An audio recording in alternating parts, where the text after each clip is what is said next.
Have you ever looked back at a past relationship and thought, how did I not see those signs?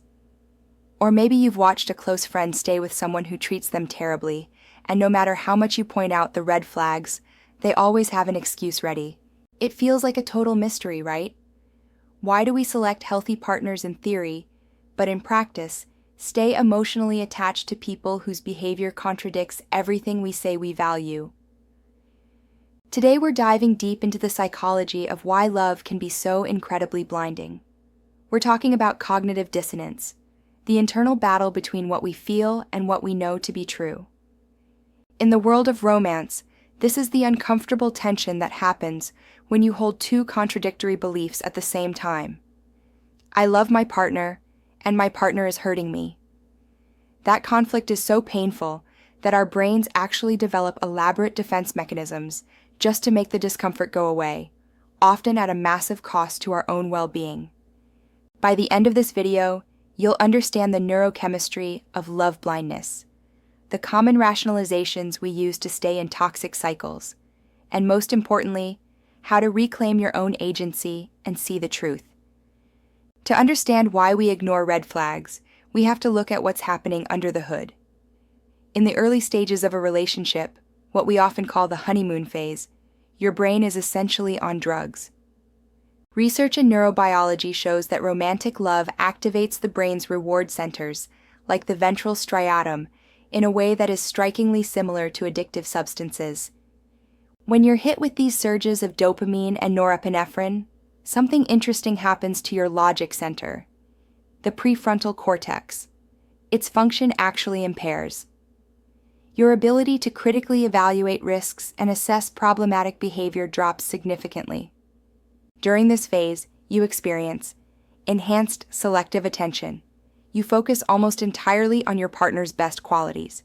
Reduced critical evaluation. You literally can't see the risks clearly. Increased idealization. You give them credit for traits they might not even have. Lowered vigilance. Your internal alarm system is basically on mute. This is where confirmation bias kicks in. Once you've decided this person is the one, your brain actively looks for evidence that confirms they are amazing while dismissing anything that says otherwise. If they check your phone constantly, you tell yourself, oh, they're just protective and caring. If they break a promise, you say, they're just under a lot of stress at work. We aren't just being nice. We are unconsciously protecting ourselves from the psychological discomfort of being wrong about the person we love. The foundation of all this is a theory formulated in 1957 by Leon Festinger called Cognitive Dissonance theory. Festinger proposed that when we hold beliefs that are logically or emotionally inconsistent, it creates a psychological tension. Think of it like a high-pitched ringing in your ears that won't stop until you do something about it. Here's the catch. We don't always resolve that tension by changing our beliefs to match reality. Instead, we often modify our perceptions or rationalize the inconsistencies so we can keep our preferred narrative intact. In a relationship, this is amplified because the stakes are so high. You've invested time, emotional energy, and maybe even your finances. You have intimate knowledge of your partner, so you can't be entirely unaware of their bad behavior, but your deep emotional attachment creates a desperate motivation to keep the connection.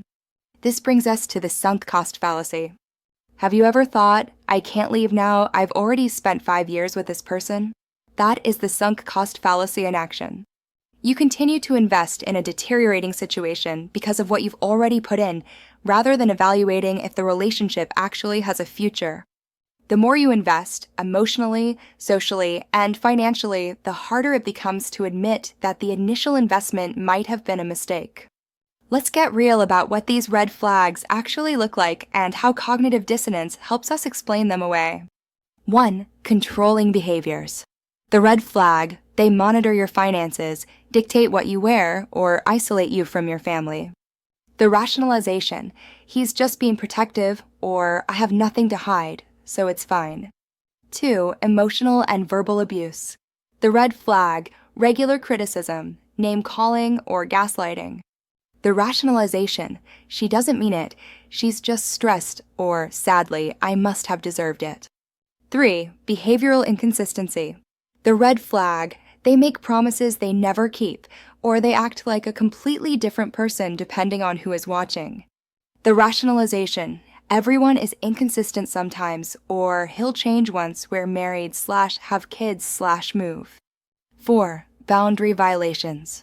The red flag: they ignore your no, invade your privacy, or pressure you into things you aren't comfortable with.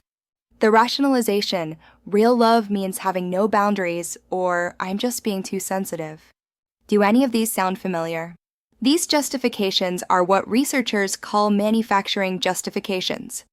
We attribute their bad behavior to external factors, or we engage in positive reframing, turning a negative into a positive, like calling jealousy passion. We even use uniqueness claims, telling ourselves our relationship is different. The normal rules don't apply to us. Beyond simple excuses, our brains use sophisticated defense mechanisms that operate mostly in our unconscious mind. The most basic one is denial. This isn't just saying that didn't happen. It can be perceptual filtering, where you literally don't register evidence that contradicts your beliefs, or rewriting history, where you remember an argument much differently than it actually occurred. Then there's normalization. This is particularly insidious. It's when you start to believe that emotional abuse is just normal couple conflict, or that being tracked 24/7 is just what commitment looks like. We also use projection and blame shifting. If your partner treats you badly, you might shift the blame to their stress, their past trauma, or, even more dangerously, to yourself. You think, if I were a better partner, they wouldn't have to act this way. And for my fellow overthinkers out there, watch out for intellectualization. This is when you use big, abstract terms to explain relationship problems to distance yourself from the actual emotional pain of what's happening. Living in a state of constant cognitive dissonance isn't just part of love, it carries a heavy price tag.